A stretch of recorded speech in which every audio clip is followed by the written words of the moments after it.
接着我再带大家看一下我们另外一个大棚，我们管这个大棚一般就叫老棚，刚才那个大棚叫新棚，因为这个棚已经建了，记不清是哪年了，但是应该是3年多，好像4年了吧。当时觉得我可能建不出来这么结实的大棚，但是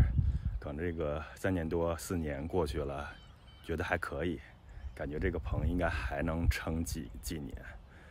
期间也经历了几次这个大风啊，然后尤其是这个大暴雪，第1年的时候还被压弯了，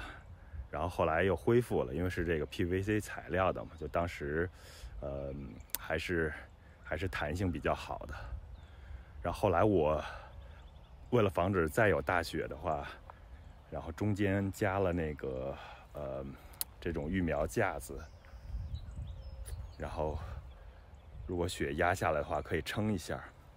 就刚刚那个新棚其实也是吸取了这个老棚的经验教训，就是中间会弄一根柱子，然后搭一个横梁，这样的话如果下雪太多的话压到大棚上，这样有一个支撑。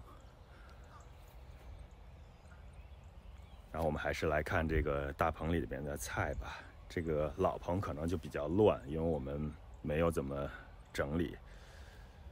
而且有很多自己长出来的菜。一进门的话，我们看到这是一排的草莓，其实当时就是在里边种了几颗，想给小朋友就是早春的时候能吃上，能让他们能摘自己的草莓。看现在已经开花了，这个大概4月份，我觉得应该就能长草莓了，很多都开花了。草莓就是这种，你只要种2颗，不去管它的话，会长一大片。今年我们这个草莓采收之后，可能要把它整理一下，否则的话，这个菜园可能就这个大棚这个地方就种不了别的东西了，都长成草莓了。然后前边是有一点看起来就是破破烂烂的这个香菜，其实大概2周前还长得特别好，这应该是天气太热了，而且它们都是去年秋天的时候的香菜。我们已经基本上整个冬天都在用这些香菜，然后调味呀或者做菜。然后左手边是家里的小朋友去年春天，可能也就是这个时候，或者是4月份吧，我们种洋葱的时候，他往这个桶里边放了几个这个洋葱头。去年我们也没去管它，今年就是长到现在，看起来这个叶子长得还挺不错的。然后左手边这种是很常见的，就是在美国能买到的这种菠菜品种，这种宽叶子，然后宽的、圆的、比较厚的叶子品种，这种菠菜就更耐寒。然后春天的时候看长得是非常非常好，我们一般就是揪叶子来吃。然后菠菜群里边还会掺杂一些，这颗是生菜，然后这是雪里红，然后这边有蒿子杆，然后里边穿插了很多的蒿子杆，这应该都是去年种菜的时候我们。有些种子可能是没有发芽，但后来深秋的时候就发芽了，然后就会长出这个一些生菜，还有这个蒿子杆。然后这儿有一颗特别大的雪里红，我们拉远一点距离看，对，这也是自己长出来的，现在也要开花结种子了。我们想让它结一些种子，因为我们没有家里没有雪里红的种子。再往前走，这种就是这个亚洲品种，这种中国菠菜的品种，属于这种长得比较高大，然后这个杆儿和茎会长得比较长的这种菠菜，比较适合炒或者是小一些的时候做这个凉拌菠菜啊，就是和粉丝一起就是焯水之后粉丝一起凉拌一下，放点花生米，这个非常好吃。还是有挺多的这个，因为这个种的不太密，就是所以它们能长特别大。但是这个要采收了，如果不采收的话，就太老了，可能就没法吃了。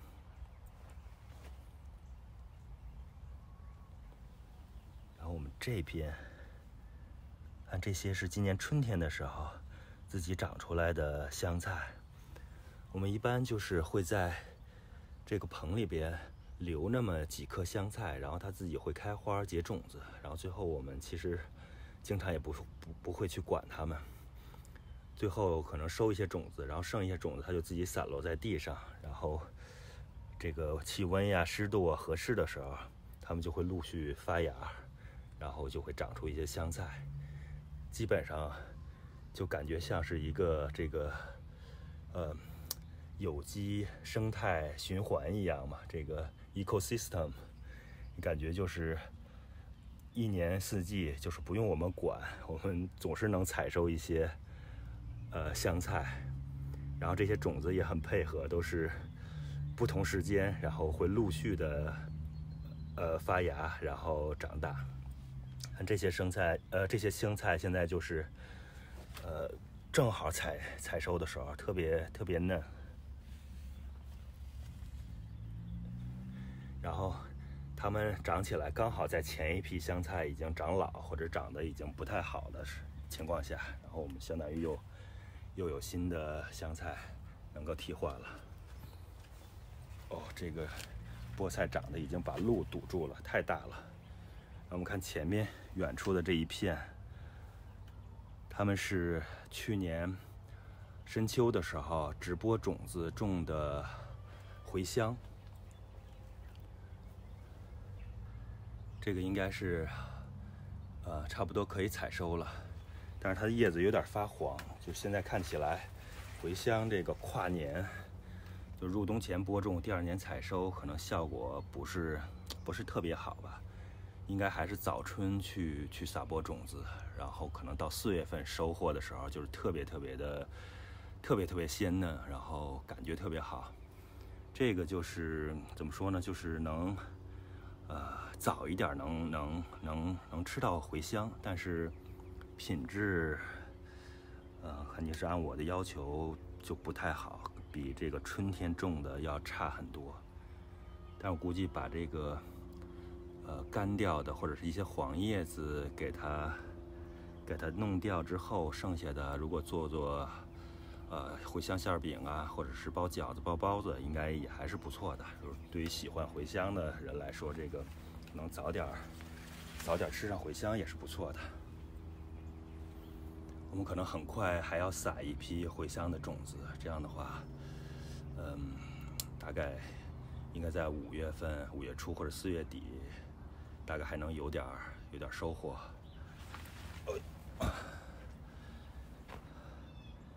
这些是奶油白菜，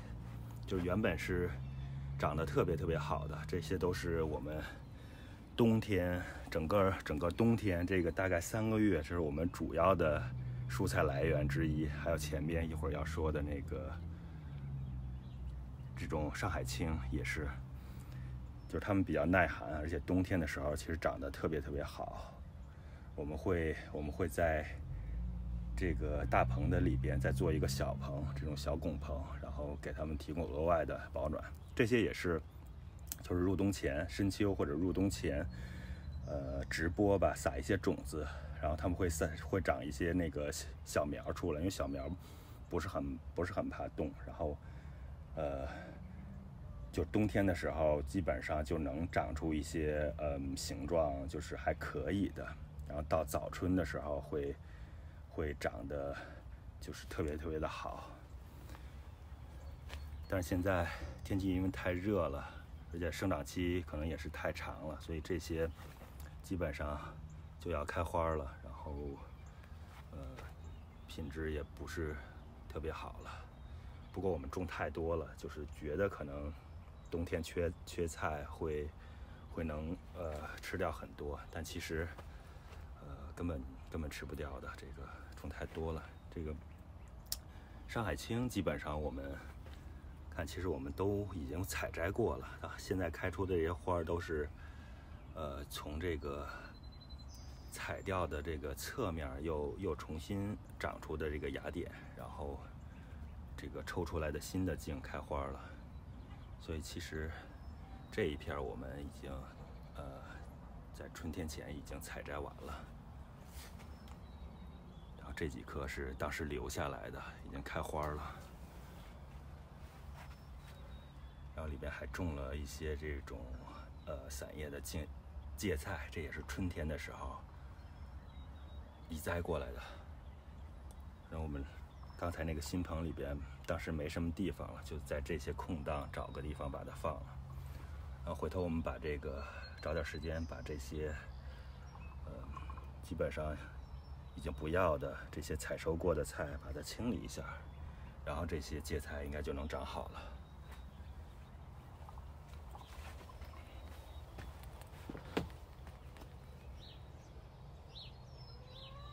我们回到这边，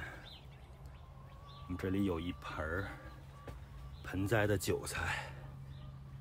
现在因为一直在棚里放着，现在长得非常非常好。然后这边还有一盆，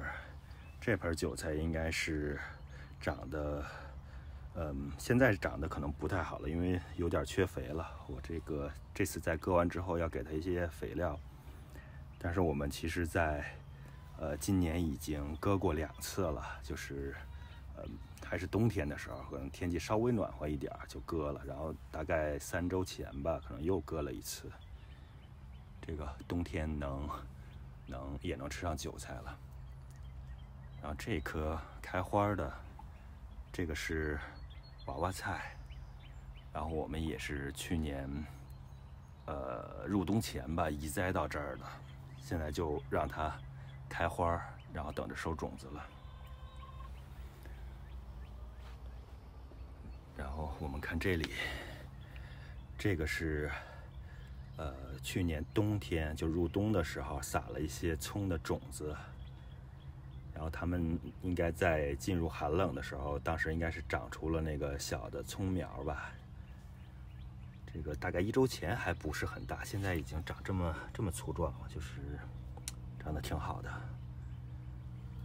但是可能有点密了，就是这种如果要想让它长成大葱的话，现在其实就要把它这个挖出来，然后移栽到稍微开阔点的地方，然后要培土啊，要给一些肥，然后要培土，这样能长成大葱。你再来看这些是入冬前种的大蒜，然后我们就是为了能吃这个早一点能吃上这个青蒜苗，种的不太多，这些可能也就是收来用青蒜苗可能炒上1次腊肉就差不多了。现在长得也是还是挺好的。然后中间有这些小菜苗，这是我们种的一些樱桃萝卜，就是水萝卜的种子，大概是3周前吧，应该是3周前，如果没记错的话。现在这个长的小苗长得已经很不错了，如果就是应该是很快，因为水萝卜的这个收获期就生长期特别快，然后应该很快就能长出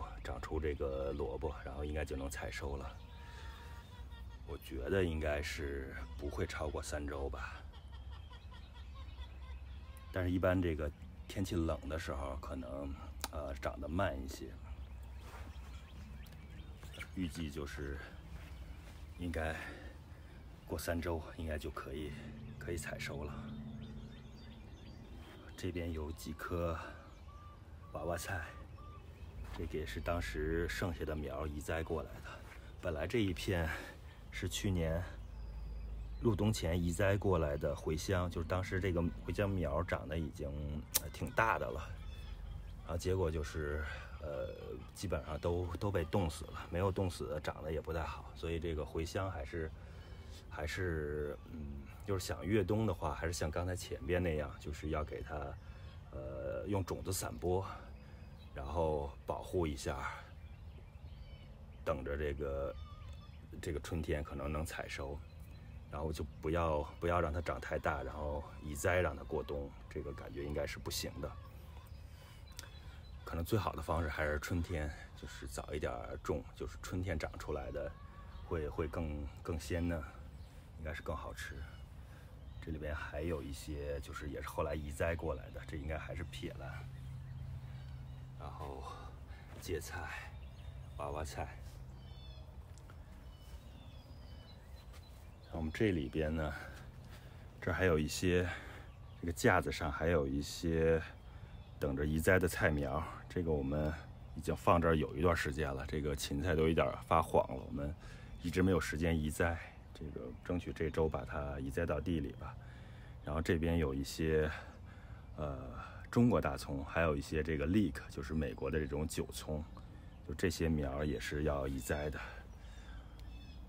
因为这些苗是又细又小又多，所以其实移栽起来还是要费点功夫的。然后这儿还有2颗吧，可能不止2颗，还有几颗这个蚕豆的苗，这个也该移栽了。然后看这个2个架子中间还有一排奶油白菜，这个前几周我拍照片的时候，这个还长得特别好，像花一样漂亮。等会儿我看看还能不能找出当时的那个照片了。现在没过多久就长成这个，就抽苔，然后开花了，就基本上已经不能吃了。我们还是每次都想着自己能吃很多的青菜，但实际上那个根本吃不了多少。其实没摘几颗，这个就感觉有点浪费了。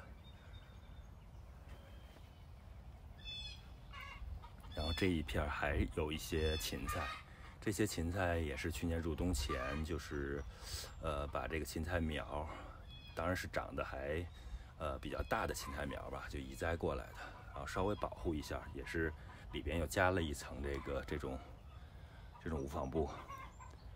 然后保护了一下，现在长得还不错。芹菜反正就是要注意，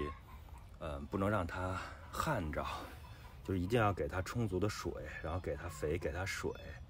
这样能长好。如果它一旦这个缺水了，这个就会空心儿，然后就会那个纤维化，长得特别不好了。然后还有就是要给它肥料。其实我们这个现在这个芹菜也应该给它施些肥了。这整个冬天都没怎么施肥，虽然我们这个地比较肥沃，而且当初给的底肥比较多，但是还是应该施肥了。然后又回到刚才这个香菜的地方，我们可以看一看它自己长出了多少香菜。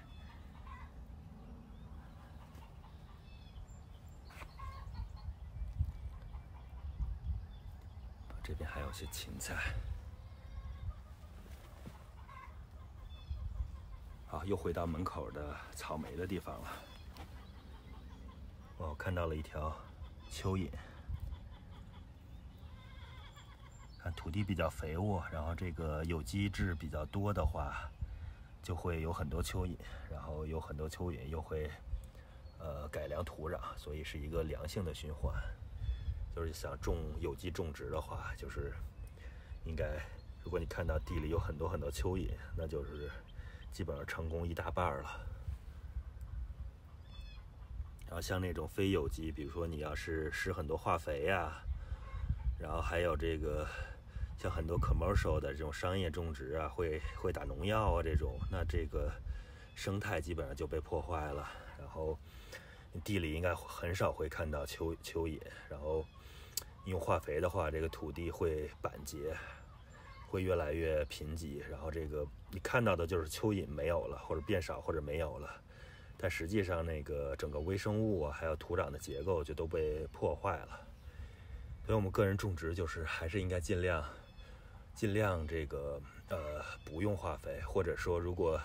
种某些菜的时候，比如说你想种西瓜呀，或者种什么冬瓜，那些长得特别大、要肥特别多的，就是也可以用一些，就是在它的最后成长期，稍微用一些，但是要少量，一定要保持这个，就是能不用就不用，能少用就少用。啊，当然农药就是千万就不要用了，这个不仅对这个生态环境有破坏，这对人的影响也不好。所以我们肯定自己种植蔬菜，或者是搞这个有机种植，就肯定100%不能用农药，然后尽量不要用那个化学的肥料。其实很多有机肥的这个肥力也是挺好的。我们基本上，除了可能家里种了一些果树，那些果树我们会用一些那个缓释的颗粒状的化肥。像蔬菜我们基本上都不会用的，因为反正种了这么多年，感觉完全没有必要。因为我们用这种有机种植方式，觉得长得非常好，而且就感觉这样的蔬菜更健康吧。这是我们的一个种菜的一个理念。然后防虫呢，你可以看到我这个棚里边有很多的这种黄色贴纸，上面密密麻麻的虫子。我们基本上用这种小物理的方式防虫。然后如果天气暖了，就是虫特别多，当然棚里边虫一般不会特别多的，就是有可能会长一些蚜虫。蚜虫呢可以用那个苦楝油，当然这些都是很有机的东西，苦楝油配一些这个有机的杀虫剂，就是纯天然的东西，所以稍微喷一喷。也有人会用什么大蒜水啊、辣椒水，但我觉得那些东西做起来比较麻烦，而且效果也不是特别好吧，就是会有作用，我以前也试过，但是效果应该没有这种苦楝油这个效果好。然后像用一些这个草木灰水呀，应该对除蚜虫也是有帮助的。不过从这个简单有效的角度，还是苦楝油配的这个会好一些。后边如果我看到有蚜虫的时候，我可以再看看我们拍一个就是配置这个有机杀虫剂的一个小视频，然后可以看看能不能帮大家这个给自己的菜园就是用有机的方式能除掉虫子。